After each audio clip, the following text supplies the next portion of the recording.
tonight's topic, we're going to cover something that's a little bit more, I would like to say, dangerous.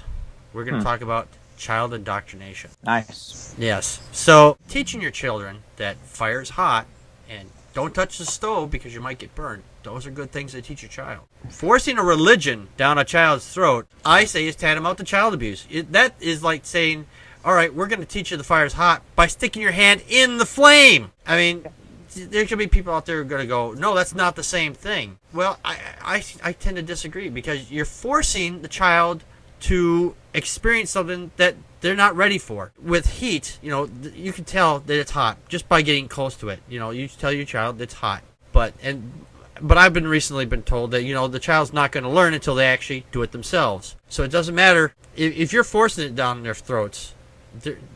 They're going to figure it out one way or the other. That it's nothing but bullshit. Richard Dawkins has said this, that he says what a child should never be taught is that you're a Catholic or Muslim child. Therefore, that is what you believe. That's child abuse. And I completely agree with that. If you're Catholic, Muslim, Jew, whatever you think you are, or whatever you believe, don't shove it down your child's throat. Let them discover what they want to be. If they want to follow in your footsteps, fine, go for it. But you're not trying to create a clone of yourself, because children are not clones. They are their own individual people. They will come to their own conclusions one way or the other. And you forcing your beliefs on them is inherently wrong. All right, we're going to start the timer over here. That's over here. That's right. There's a timer. Hey, there it is. And we're going to start with Glenn. And the time starts now. Glenn, your thoughts? Okay, so how much of the 7 minutes do I get? As much as you want to take. Take up the whole 7 minutes. I don't care. No. I think that oftentimes it is very harmful. I used to think, parents feel like they have this obligation to teach their children, and part of me feels like, hey, they need to do what they feel like they need to do.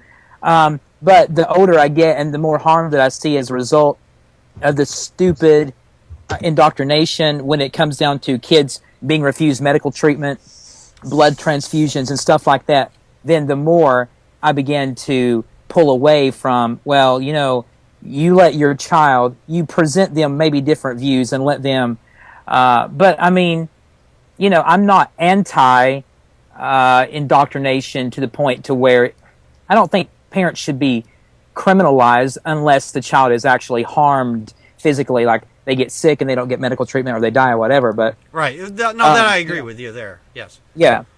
And let's move.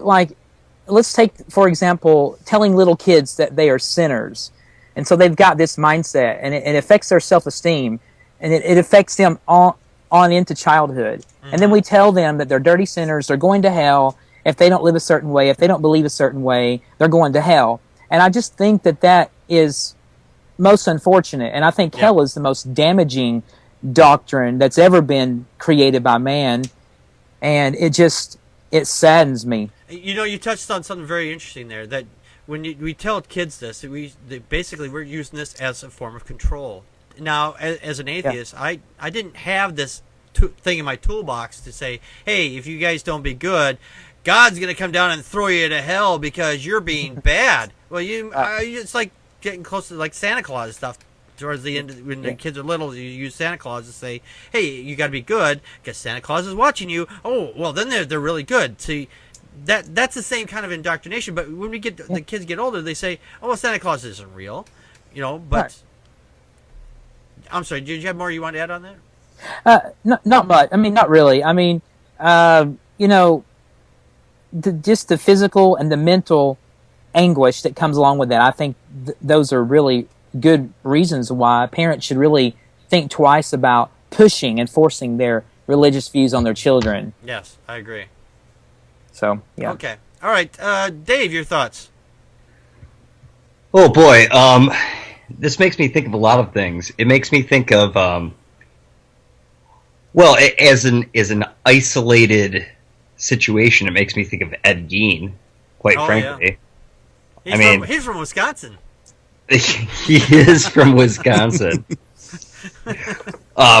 I mean, he was. Who knows if he would have done the things that he did had he not been raised in the fashion that he was. But I mean, either way, he was raised by an obsessively devoted mother. Mm-hmm. He was taught all of the negative teachings of Christianity. I mean, he was taught about hell and original sin and very radical views of women. Yes. Oh, the things he did to women. Oh yeah. We won't get into everything he did. But if you well, want no, to I mean, look it up. no, and I won't get into everything he did. But he certainly after his mother died, he went crazy. Obviously. Oh yeah. He's the guy who inspired Norman Bates from Psycho and Leatherface from Texas Chainsaw Massacre. Oh, jeez. I mean, he is very much the epitome of what can go wrong from religious indoctrination. Absolutely. I mean, when his mother died, he started going around to cemeteries, digging up bodies, keeping body parts as trophies. Yep. He apparently was involved in human taxidermy, necrophilia. Oh yeah, those sort of things. And he really, I mean, he should have gotten help at some points, but no one really thought that his religious indoctrination was that bad. Yeah. I'll also transition really quickly to religious trauma syndrome.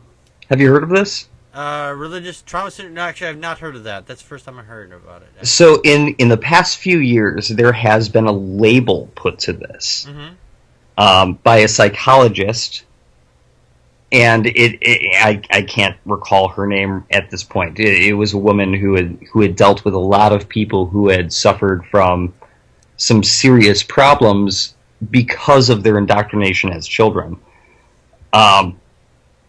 So she's coined the phrase religious trauma syndrome, which she says is the result of two things: an immersion in a controlling religion and a secondary impact of leaving the religious group. All right. Basically, she's found that from the people that she's dealt with as a psychologist that. Dave, I'm going to give the last minute to Joe here. I'm sorry. Please do. Yeah. No problem. I'm sorry. Joe, I'm sorry. You got the last minute. Go ahead. I don't have much to say other than I agree with Glenn's point about the threshold of harm, because you don't want to be grabbing children out of their parents' arms just because they happen to be raising them religious. However, no, I'm not advocating that at all. No. Exactly. Once that religious teaching goes into the harm, once it crosses that line and the children are being denied the medical care and the blood transfusions and things like that, then boom, like that's when the courts step in and there's a definite barrier of abuse there. Yeah.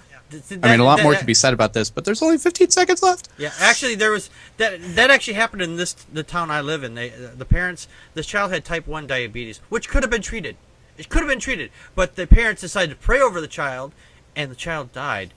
I mean, and that because of their religious indoctrination, and because of their religious indoctrination, it caused harm to that child. So I don't know if people say, well, they can believe what they want, and that's fine. But as soon as it comes to a harm of a child, then I think that's where the religion indoctrination should stop. And unfortunately, that is our time. This was a good topic. We should maybe we'll come back to this again next time. Yes. My daughter would like to say something real quick here. On the topic we are on, it reminds me of a story that I read. This child, she was bullied by adults because they said, "Oh, you believe wrong. You are going to go to hell because God hates you because you're believing the wrong thing and God's going to send you to hell," and all this. And she actually committed suicide over this because she was constantly being bullied. Yeah, it's a sad situation. I'm really sorry to hear that. Yeah, it's awful. It is. It really is awful. I mean, stories like this are not uncommon. It's just that we got to stop this indoctrination of children, because sometimes these kids, they get in their heads. They just say, you're worthless. You know, they're told, it's like, in God's eyes, you're worthless unless you believe in God. Anything, and then the child thinks, "Oh, I'm going to go around. I'm just totally worthless. I'm not worth anything." And then that just lowers their self-esteem. And I think some people like that because it's just another form of control. Yeah. And please, people, let the child figure it out themselves. If they don't believe, fine. Yeah. Don't force your beliefs down their throats. I agree with that.